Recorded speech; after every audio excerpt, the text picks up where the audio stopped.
Hello, and welcome to the Let's Talk Transformation podcasts. In this episode, we will be exploring learning and the future of learning in the digital age, and I am delighted to welcome Ferose VR, Senior Vice President and Head of SAP Academy for Engineering, but not only, also an inclusion evangelist, thought leader, speaker, columnist, and an author, but we'll unpack all that later. First of all, Ferose, welcome to the show. Thank you so much, Susie. Such a delight speaking to you. It's an absolute pleasure to have you on the show. So, Feroz, we were talking before the show and you were explaining to me your multiple hats and your multiple passions in life. And there are so many areas we could clearly talk about. But I would like us to talk about learning and the future of learning in the digital age primarily. And I would also like to make it clear that although you are the Senior Vice President of the SAP Academy for Engineering, that here in this conversation, I'm talking to Feroz with your multiple hats and your views are completely your own. Thank you. So, yeah, we share this passion for lifelong learning, for skills and creating more inclusive environments, particularly in the digital age. And it's hard to know where to start, but you've really helped me with this because your recent article, I would like to start there with that very mix of learning and digital, and your article on ChatGPT, which was entitled, "What If GPT Wrote My Column?" which is brilliant. And I love that article for its contents, but also because it's the question for me as we move into this more sort of interconnected digital age of how do we humans co-create and coexist with technology. So let's start there. Could you walk our listeners through your 3 takeaways from the testing you went through with ChatGPT, which sounded just fascinating? Thank you. Anything to do with ChatGPT gets a lot of readership. So absolutely. It's obviously the top of everybody's mind, and it's something that fascinated me as well. But let me kind of unpack it in terms of what I was trying to achieve through the Turing test.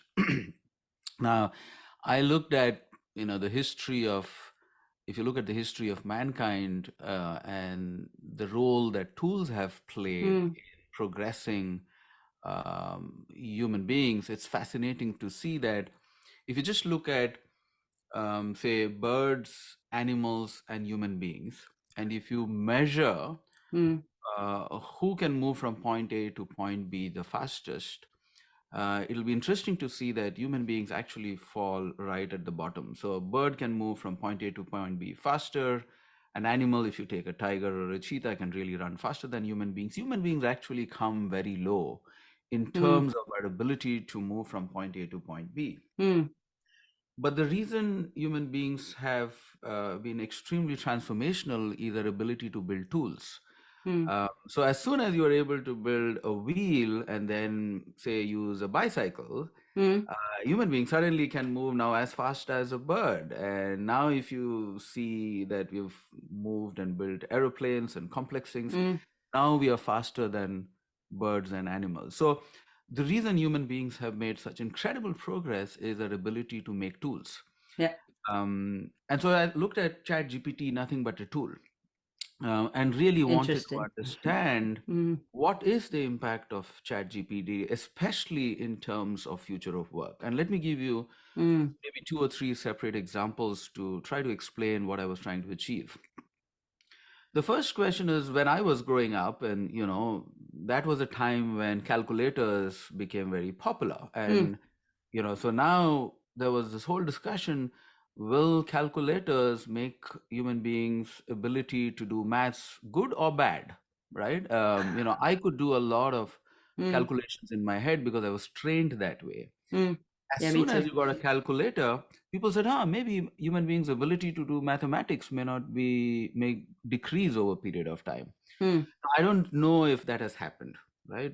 People still do maths. I don't know what your take is, Susie, but has our ability to do maths become worse because we now have a calculator, or does it become better? I think we practice less, so we get lazy. So like any muscle or any brain pathway, if you don't use it, then you get out of practice and you get lazy. I think that's what's happened. I don't think we've got any less capable, but I think we don't use or exert that capability at all.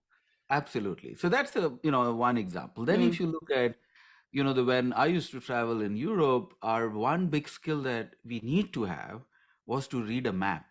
Yeah. Now, with GPS, I think we've forgotten that art. I don't think nobody reads the map. I think only collectors buy maps now. Otherwise, everything is probably there, right? Yeah. So that's another tool. GPS Mm. is not but a tool. Then I looked at something even more interesting, which was a digital camera. Okay. Now, a lot of people said once you have a digital camera, photographers are no longer required because everybody's become a photographer, right? Which is not true, actually. Mm. Everybody can take photographs, Yeah. doesn't mean you are become a photographer. They're two completely different Yeah. things, right? Absolutely. Yeah. So then I said, what is the impact of ChatGPT? Which is the industry that's going to get disrupted because of ChatGPT? And I'm a columnist. I write a bi-weekly column focusing on books. And so I said, can I do a Turing test to see if the machine ChatGPT can write my column? And the great thing about GPT is that it can actually copy your voice. Mm. Um, in the sense that if my columns are there, it can learn and know my style. And so I did a Turing test to see if I wrote my own column and I wrote the column, Mm. I had GPT to write my column and I sent it to my circle of friends. And it was interesting that in 1 degree of separation, people who knew me very well, they were able to guess. I would say 70% got it right, 30% got it wrong. Mm. But with 2 degrees of separation, with people who have not read my columns often Mm. enough, it was actually 50-50, which means I could literally ask ChatGPT to write my columns and people won't know about it. That's quite scary, I think. That's quite It a is scary pretty scary. prospect. Yeah, it's a pretty scary prospect. And so I think the area that will get disrupted, I don't know in a positive or a negative way, Mm. is really content writing. Mm. Um, so what is good is that for a lot of marketing professionals, you can now just make the content yourself. I think about 90% of the content you can use GPT, and the rest 10% you can edit it to fit in your voice and your thoughts. Mm. So that's going to be massively disruptive. Mm. What is clear to me, Susie, is that it is without doubt the most disruptive technology for this generation. Yeah. A lot of people have been talking about AI, but people didn't really understand what Yeah. AI and its impact would be. But GPT made it absolutely clear that is super disruptive, to the extent that Sam Altman, who is the Mm. founder and CEO of OpenAI, just recently said he's just warning us of the power of this tool. So we don't know the unintended consequences of this technology. I think that's there are as many opinions as people out there. Yeah. So we don't know what the long-term unintended consequences are. Yeah, and it also depends what the intention is, doesn't it? Unintended, but if you have an intention that is sort of to do something good in the world, great. Yeah. If you have an intention that is to do something less ethical or not as good in the world, the capability to do it is also there, isn't it?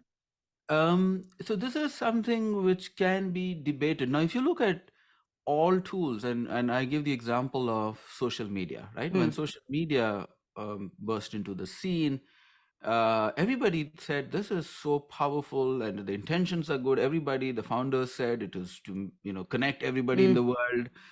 But I think human beings are sometimes not capable of understanding that the world is so deeply interconnected Yeah. that the secondary effects, the tertiary effects, we just don't know. Mm. And we should always be aware of it. So while the Mm. intentions are always pure, Mm. sometimes it's the unintended consequences that backfires. Yeah. If somebody had told that when social media was released, that democracy is at stake, people wouldn't understand how is Mm. that even possible. The Mm. intentions were always pure. Mm. But eventually the unintended consequences of social media, if you look today, Yeah, mental absolutely. health, Yeah, yeah. democracy, fake news is Mm. extremely dangerous. So I think nobody's questioned the intentions of the Mm. people who build it. I think they're all well-meaning. They do the right stuff, mean the right things, but it's the secondary effects that we should be very Mm. aware of. So I think the way I see it is that as a seeker of truth, and that's what I call myself as, every learner should be a seeker of truth. Yeah. You should question everything. Don't accept anything as the holy grail. Question everything Mm. and be open enough to criticize what you think is not correct. Mm. Yeah, and getting curious about what's actually in there. Yeah, yeah, yeah. Okay, so tell us a bit more about what came out of your testing then. So what came out of my testing? I think there were a few interesting insights. Mm. The first one, which was actually surprising, and I actually got it wrong. When we were talking about AI, we said, or most people believe that it will be the creative things that will get disrupted the last. Yeah, Creative things yeah, is art, is writing, and so on. But actually, if you see just with ChatGPT, a lot of my writing friends are now concerned. They're like, do we have a place for writers anymore? That's number one. If you mm. look at DAL-E, people are asking, is there a place for artists? Because what DALL-E does is you can just say, can you make an artwork that a pig is flying in air Yeah. and in the middle of surrounded by jungles and birds around? In no Mm. time, it will Mm. do the art for you. So the first thing that I think many of us got it wrong, is that we said it's the mechanical task which will get disrupted first, and the creative task will get disrupted the last. But the truth is the other way around. The creative task has got disrupted way faster, and you still need human beings to do basic stuff like packaging of goods. You still need people to Mm. use hands to do that. I was just thinking about it. I have a problem, because of the rains in California. I have a leak in my home. I still need to call a human being to fix To that. come and fix it. Yeah. If you need to do plumbing, you still need human Mm. beings to Mm. come and do it. So some of those manual things will get disrupted the last. Mm. Yeah, that's the first insight. The second insight is really about the future of work. So a lot of parents come and ask me, what should I teach my children so that they are relevant 10 years from now? Because a lot of Yeah. us don't know what we are teaching today. Will it be relevant 10 Yeah. years from now? Mm. And my shortest answer is that eye contact jobs will always remain or will be the last one to get disrupted.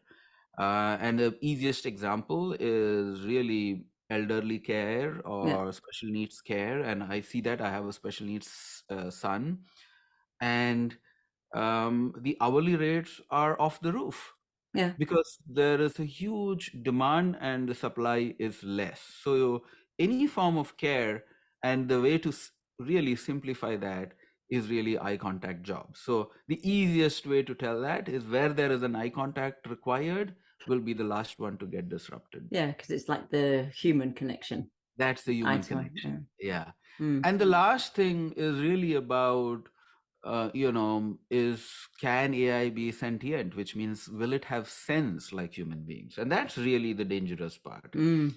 And that's Okay. getting into uncharted territory. And, there was a lot of recent write-ups that some of the AIs could actually start having senses and feelings. And for me, that's getting into dangerous territory. Mm. If machines can sense, if they can empathize, then you don't know where you are leading to. I think that's like the final frontier, and hopefully we don't get there. Mm. I mean, I feel like asking you, and do you think that's probable? But you don't have an answer to that, but you do have your opinion. Do you think that's probable for us? Yeah, I mean, you know what? It's fascinating that if you're a technologist, you really understand what is behind these tools. Mm. And actually, I think it is possible. It is possible. And the way I see it is, the most powerful people are behind building some of these tools. Yeah. So we just underestimate the the resources that are being put in, both in terms of intellectual horsepower, in terms of financial resources that you're putting into trying to Mm. solve these. I wouldn't rule that out at all, Susie. Yeah. It is possible, but I hope, the biggest challenge, Susie, that I find is that the ethics around AI Yeah. is not moving as fast as the AI and the tools itself. So that's the challenge. I think if you don't put guardrails, it can go out Mm. of hand. It is the challenge. And as you've just said, and I was thinking as you were explaining, the concentric circles and the effect of social media. Yeah, And that's what I meant with well-intentioned and not well-intentioned, is when people yeah, start to understand, because yeah, it is an unknown today, isn't it? yeah, And then the ethics is coming last almost in terms of formalization and things like that. But it brings me to an article that I read that you co-authored on the fact the need to actually upskill people and train people in more human-centered skills, as well as just, and I don't mean just as it's not important, but as well as, therefore, coding and robotics and AI, as well as sort of harder digital skills, more technical digital skills. And can you tell us a little bit more about that? Because if I hear now and I'm thinking, because I've always said to myself, oh yeah, we need to scale empathy, we need to scale the what keeps us human in organizations to sort of bridge the gap between digital and human. If we're now saying that machines could sense and could sort of start feeling and doing, let's put it under the label of empathy, although it's not quite that black and white. You know, it makes it even more important, the discussion that I read in your article around, you know, putting out a platform and scaling the teaching and upskilling of those skills. Can you tell us a little bit about your vision for that? Yeah. You know, one of the things we asked a very fundamental question at the SAP Academy for Engineering is what does a future engineer look like? You know, what is the persona of a future engineer? What is the best definition of who could be a future engineer? And we tried to ask this to a lot of questions, and we were very fortunate that you know, one of our advisors is Vint Cerf, who's the father of the internet, you know, whom I think is probably one of the greatest engineers. And we asked him, what does the engineer of the future look like? And it was fascinating. He said, Feroz, the engineer of the future is the same as the engineer of the past. There is no difference. And what he meant was, at a very fundamental level, and this is really going to first principles thinking, who is a good engineer? And I think if you look at what are the characteristics of a good engineer, I think that hasn't changed. I would say it is, number one is curiosity, right? Do you have a curious mind? Is the fundamental question. The second is, are you humble enough? Humility is such a fundamental characteristics of being a learner. Is the ability to say, I don't know enough, the world is vast and I can be wrong, is so important. And the third, which I think is the most important, is practice. Because, you know, at the end of the day, you become good at something only by practicing it. Now, that hasn't changed. Now, you can have great tools, but the fact that curiosity, humility, and practice is the fundamental of becoming a lifelong learner hasn't changed at all. The tools have changed. The access to information has changed. So that's the first interesting insight. But the second interesting thing that we learned is that most engineers are taught the hard skills. Yes. How do you become better at coding? And our insight was, it is the soft skills which is as important as the hard skills, and the soft skills can be taught as well. So two fundamental insights is that, you know, we say that you get hired for your hard skills, but you get promoted for your soft skills. Okay. And nobody teaches soft skills, especially in an engineering setup. We are like, oh, these are the geeks. They're not good at soft skills. We don't have to teach them, which is not true. Our belief is that soft skills, whether it is empathy, whether it's compassion, whether it's providing, you know, being vulnerable, whether it's providing radical candor, all of them can be taught, just like hard skills. Or just like curiosity and humility, and that we have innately when we're younger, a lot younger. Yes, but this can be taught. And so a big focus of what we do at the Academy is not just talk about the hard skills, but also talk about the soft skills. And also we've proved that over a period of time, if you practice it long enough, you can also build muscle memory for empathy. So that's been the core idea, that we needed to build full, complete professionals who also have not just the hard skill to solve complex problems, but also have the soft skills to maneuver complex human feelings. That is what we were trying to do at the Academy.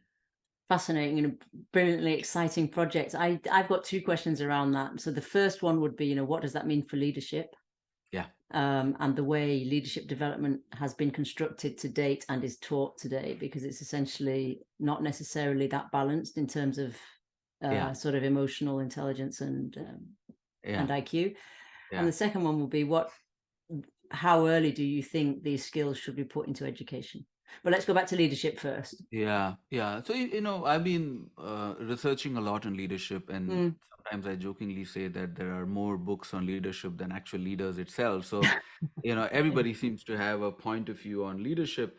And We should ask I like, ChatGPT, yeah? See what yeah, it's got to Chat say. GPT. You're so right. It's fascinating. Somebody just did a research on how many books are there with the title leadership, and it runs into millions of them. So Yeah. everybody seems to have a point of view. Mm. Now, there are probably a couple of timeless principles around leadership which I'd like to share. The first is, um, a true leader is really a storyteller. Yeah.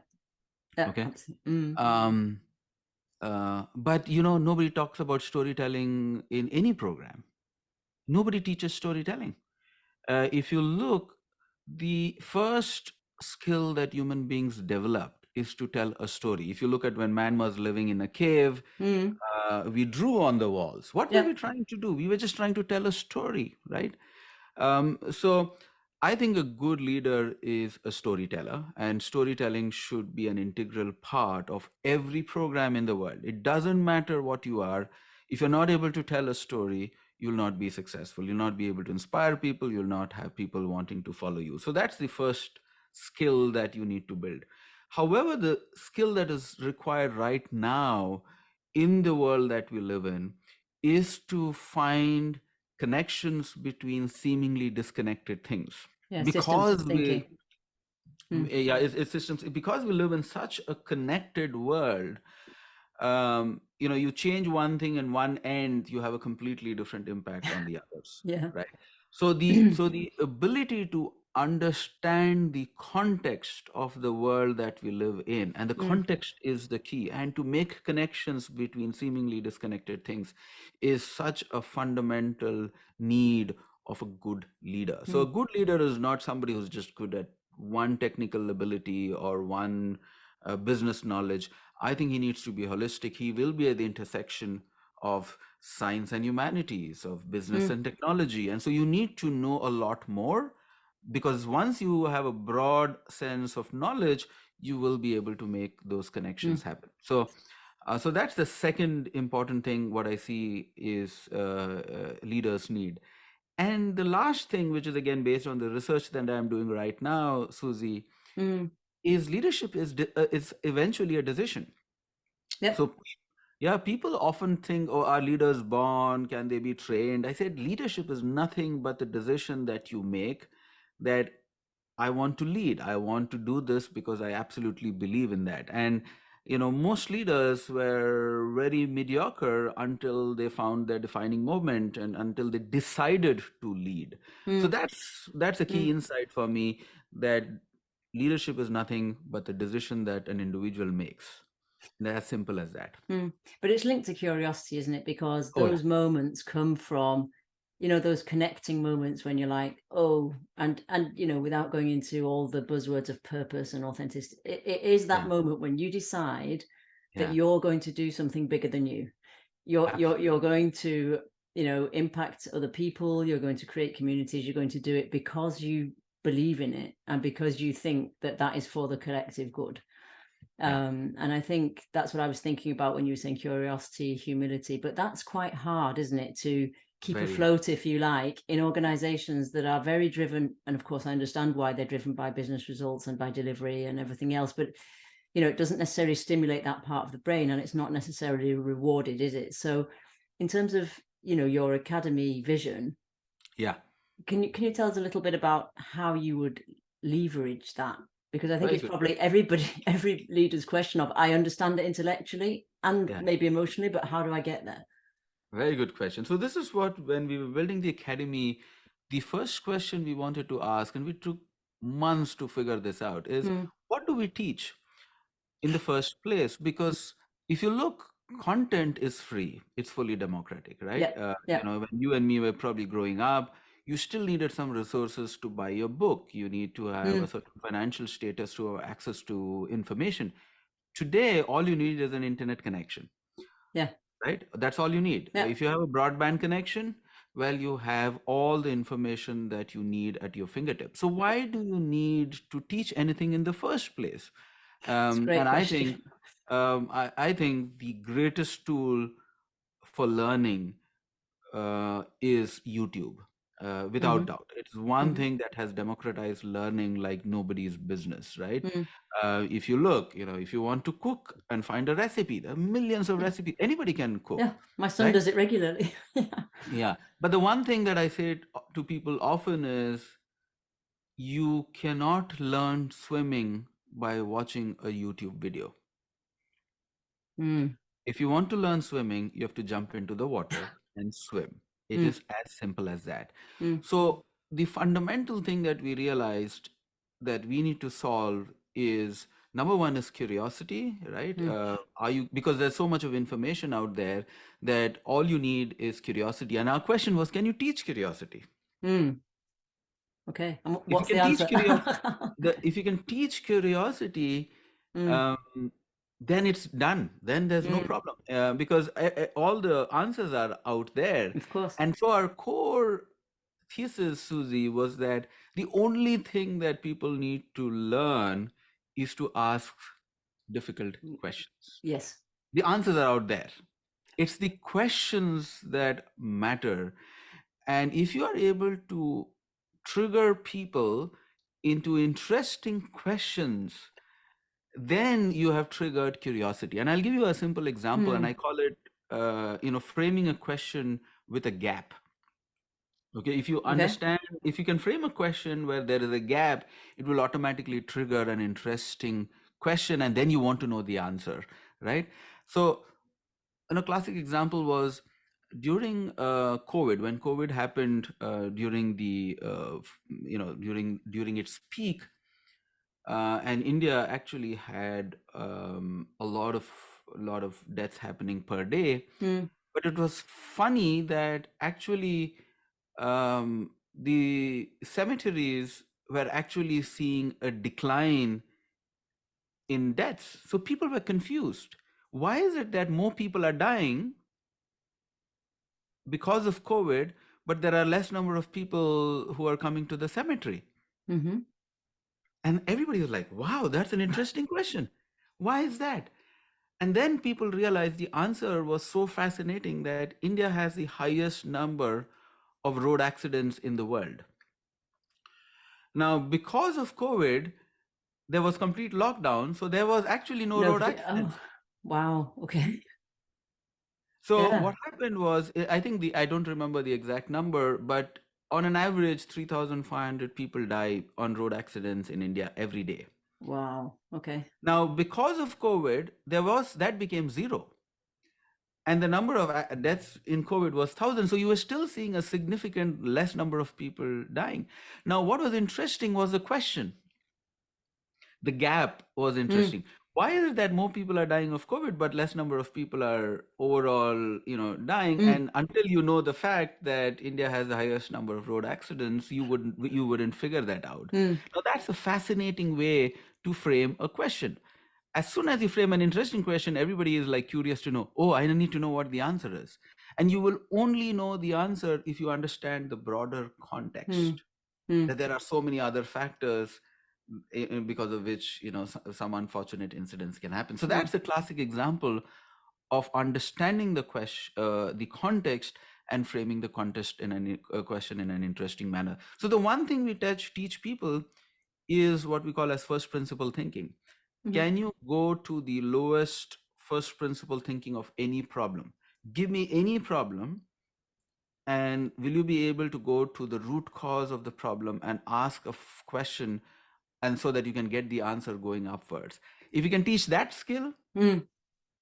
you don't need to teach any other, coding skills can all be learned on YouTube. But the Yes. ability to ask those hard questions Mm. becomes much more profound than getting easy answers. Yeah, powerful questions, sort of inquiry questions, which brings me to the second major skill that we've already touched on, like critical systems thinking. Yeah. Yeah. How does that, what you've just said, asking powerful questions and curiosity, how does that lead into the lens of critical systems thinking? And do you think we need to intentionally and actively teach that to leaders? Absolutely. I Yeah. mean, we've been, and as I said, we've been fortunate to have Windsurf as one of our advisors, Mm, and he's probably the greatest engineer alive in mm, terms of having built the internet. yeah. And so when we asked him what are those skills we would teach, his answer was consistent and profound. And we've asked him like every quarter we ask him this question, and he says it's the same thing. First, teach first principles thinking. Ask people to ask the right questions. Mm, Second, teach them to think in systems, because you live in such an interconnected world that every solution you create has is a multi-link solution, because it will have effects across the world. So if you're not thinking in systems, you're creating solutions that can have unintended consequences. That's the second thing. The third is the ability to build complex architecture in one page. In one page. He said, any problem that I gave you, can you build an architecture of that in a single page? It's fascinating that when he designed the internet, he built it in one page. The entire design of the internet was built wow. in one page. And actually that page is still kept in Palo Alto here. It's fascinating. The entire architecture of the internet is in one page. Mm, wow. And he says that's what a great engineer can do, is to build very complex systems, but show it in very simple ways. And the last thing he said is that while everybody speaks about innovation because it's the cool thing, it's the sexy thing to speak about, he says the one thing that good engineers do is they often think about maintenance, which is the boring stuff. Yeah. Yeah. Right? If you build a house and you have a roof leak, then you haven't thought through the how to build something. So always think about maintenance, maintaining a system, because systems live for hundreds of years. They do, and they evolve, don't they? Particularly human Yeah, systems, and it yeah, brings me to this, the sort of exploit and execute thing around yeah, business as usual and innovation cultures having to coexist in an organization, and that's yeah, quite a leadership challenge as well, really in itself, in terms of you have somebody who's sort of in this get it done execution, and then somebody else who's looking always to explore and ask inquiry questions, yeah, which I think is quite difficult. But I think I know also that you work a lot on inclusion, and it's one yeah, of my favorite subjects around, but I see a big link between conscious inclusion yeah, and the skill set that goes with conscious inclusion and innovation yeah, and this critical systems thinking. So essentially looking at both how you innovate, but also how you scale yeah, the effects of that. Can yeah, you tell me a little bit about if you see a link between inclusion and the yeah, skill sets around inclusion yeah. and innovation and leadership? It's a very fascinating question, Susie, but it's also very complex. And let me try to unpack, because inclusion as a word itself is Mm, means so many different things to so mm, many different people, mm. right? And I and I recently, I was interviewed and I said inclusion is a mindset. Yep, absolutely. Yeah, people tend to box inclusion as race and gender and Yeah. abilities and so many things. And I say it's ultimately a mindset.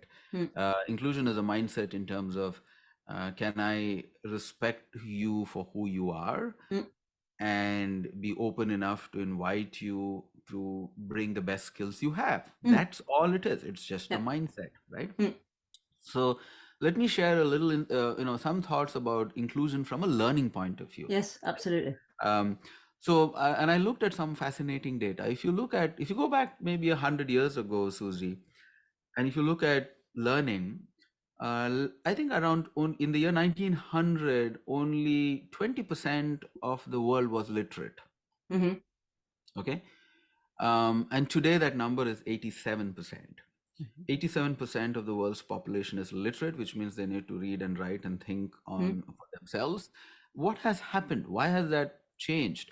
Because in the 1900s, learning was seen as a elite activity. Only the rich would mm, learn, or the one who thought had was supposed to be just brilliant. You have to be born brilliant to learn. Now, I think learning has become extremely democratic mm, today. Anybody can learn. There are and that's what technology and tools have done.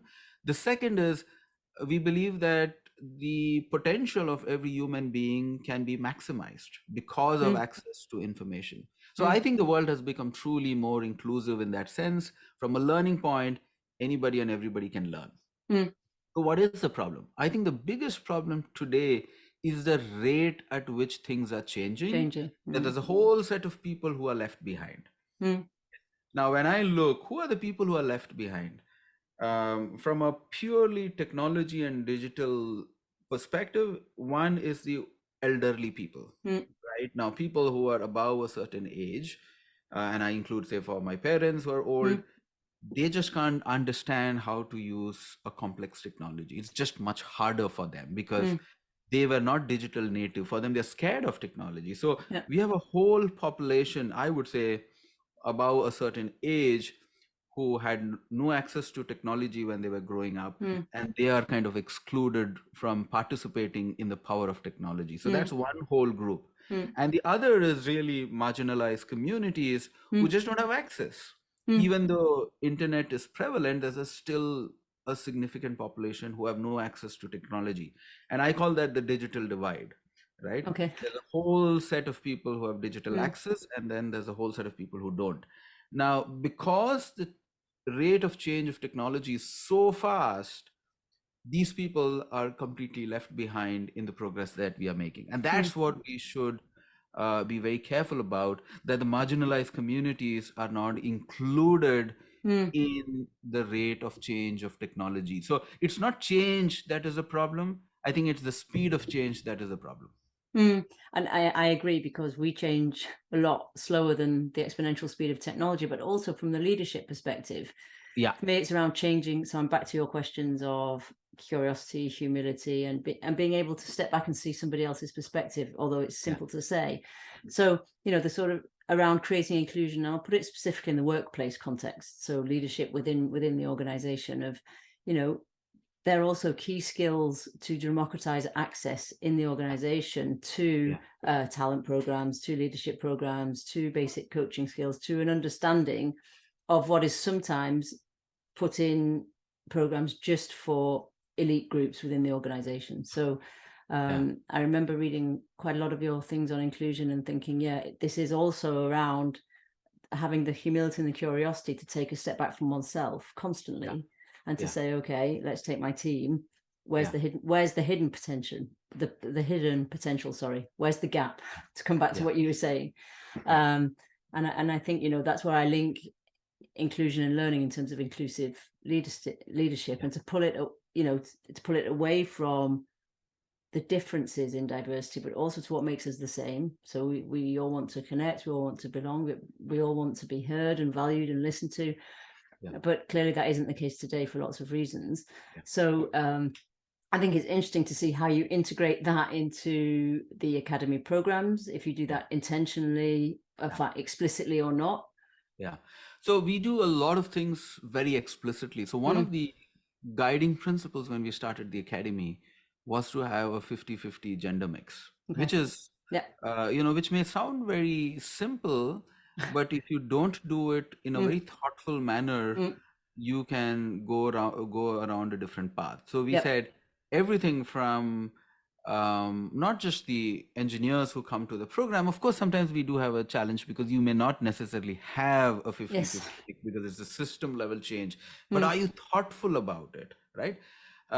It's the same thing about having the right gender mix for the teachers and the professors. And we one day I realized, why are all the people who are delivering the content male? And we said, oh no, maybe that was a blind spot. We need to change that, right? So being able to do it in a thoughtful manner is very important.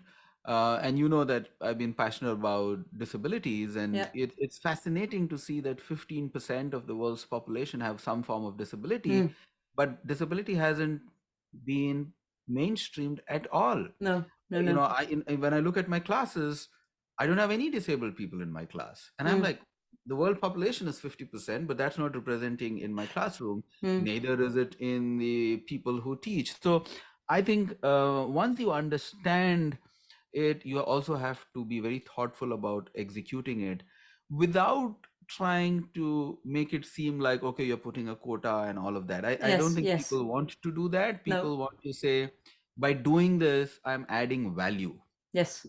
and I'm getting different perspectives and getting different insights, and that is good for the collective. Mm. But it takes a little bit time for people to understand that. It's a completely different lens, isn't it? Yeah, But for me, it's one that sits very well on top of critical systems it thinking is. It and is. Yes. curiosity and humility. So that's why I was very interested in how explicitly you wove it into your programs or not. Yeah. Time is running, but I do have a couple more questions. My first one is, what is the last thing you learnt, Ferose, and what did you do with it? Because I know you're a voracious learner, and that lifelong learning is part of what Yeah. keeps you motivated and alive, in inverted commas. Yeah.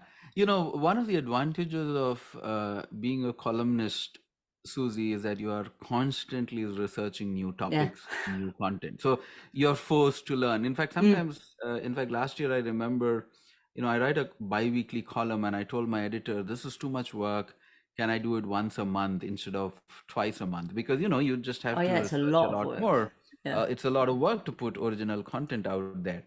But I also saw it the other way around. Because I have to do two columns, I am forced to research and learn new topics.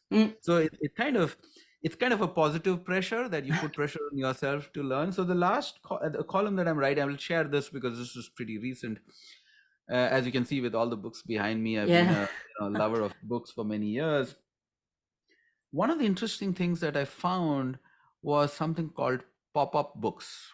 And even though I've been researching and studying books, I really didn't understand what is a pop-up book. And then I really tried digging deep inside, and I realized that pop-up books have a long history of what is called as paper engineering. So Okay. if you look at a book is seen as a three-dimensional object, right? Yep. But a pop-up book is a four-dimensional object, which means if you open a book, things will not just pop up, but it will move. And these books were something which we learned when I was a kid. Kids Yeah. have these Yeah. pop-up books, Yeah, we but had them, now yeah. you have incredible pop-up books which are complex. I'll show you something because I have it right here and I'm researching on that. Here is a entire pop-up book on Harry Potter, right? So for those of you just listening, Feroz is holding up a pop-up guide to Hogwarts, Harry Potter. Yeah, Brilliant. Okay, I've never seen that. and if you just open this, it is Wow. So fascinating. complex. Yeah, it is so Yeah. complex. Now, what fascinated me was the engineering involved. Now, how do Strangely. you produce a book? So you need paper engineers. I've been an engineer. I didn't know that there's somebody called paper engineer, Yeah. because the hard part of the book, Susie, is not the opening. It is the closing of the book. When you open it, things pop out, but when you close it, it has to fit in perfectly. And it's a very complex paper engineering technique. So, I spoke to Matthew Reinhardt, who is actually the paper engineer who made this Harry Potter book. I spoke to Ellen Rubin, who's kind of called the pop-up lady, who spent Okay. years trying to research on pop-up books. So the Fascinating. current thing that I learned is paper engineering, and how pop-up books are produced, and it's just fascinating. And so I think that's one of the latest things I learned, Susie. Brilliant. And it is fascinating. And my next question is curious. What are you going to do with that learning? I think the most interesting element of learning is sharing. Yeah. Right? And that's why I write. I write Mm. so that I can share. Mm. And I think when you share, it multiplies Absolutely. infinitely, right? I mean, I say the best example is if you have $1 and you want to give 50 cents to somebody, you are left with 50 cents and the other person get 50 cents. But when it comes to learning, when you share, actually nothing reduces on your side, but everybody else gets the same information that you just shared. So I think the most important element of learning is sharing. If you have learned something and not shared, it's actually useless. Absolutely. And that's exactly why I do my podcast. So I love Thank you that for last thought. thank you for doing what you do, Susie, because I think podcasts are such powerful Yeah. tools to share knowledge, insights, and so on. So Mm. and that's why anytime I learn something, I write it down, I share it wherever I can, and maybe that's the biggest upside of social media is Yeah. that you can reach a lot of people through social media. But this is where I always say that do not use social media to promote yourself, use social media to promote ideas.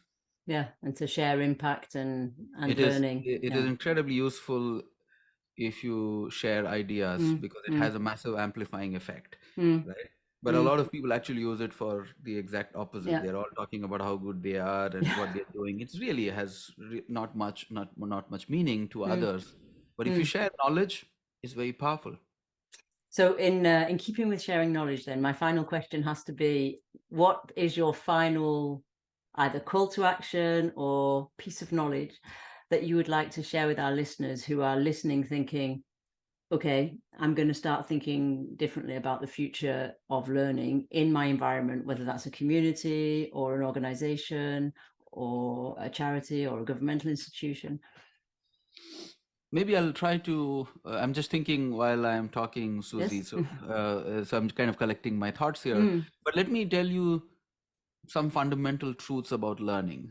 The first is, in today's world, the only way to remain relevant is to be a lifelong learner. yeah. Okay, that's the only way to remain relevant, is to be a lifelong learner. Mm, So everybody has to aspire to be a lifelong learner. That's the mm, first one. The purpose of learning is the search for truth. Okay. People often ask, so why do you have to learn? Is it to get a job? No, no, no. The mm, purpose of learning is the search for truth. What is the truth? And if you're searching for the truth, you will grow, right? mm. The way to search for the truth is always to ask the hard questions. Yeah. Okay. Yeah. And I always ask my team the hard questions. Why are we doing this? Mm, Why is this even important? Should we even exist? Are we relevant? mm, Always ask the hard questions. And maybe the final maybe takeaway is that if you're a seeker, which means if you're a true seeker, I think the possibilities are infinite. mm. Excellent.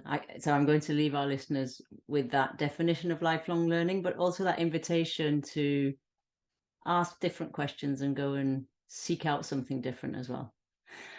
Okay, Ferose, thank you so much for coming and sharing your stories, your insights, your research, and what you write about. Where can people find out more about you and what you do on all these multiple subjects? So I actually write in multiple platforms. Mm, The easiest way to know about me is to go to my website. It is ferosevr.com. okay. I'm also there on Twitter, which I normally use as a means to read news. I don't Hmm. tweet too often, Okay. but I do write. I have Ferose VR on Medium, so I write a lot of my thoughts. I also write on Indian Express, and you can do a search and to see all my bi-weekly columns. I'm also active on LinkedIn. But if there's one place you need to look out all the things that I've done, it is ferosevr.com. Okay, super. And I will add that address in the show notes so that people can access it.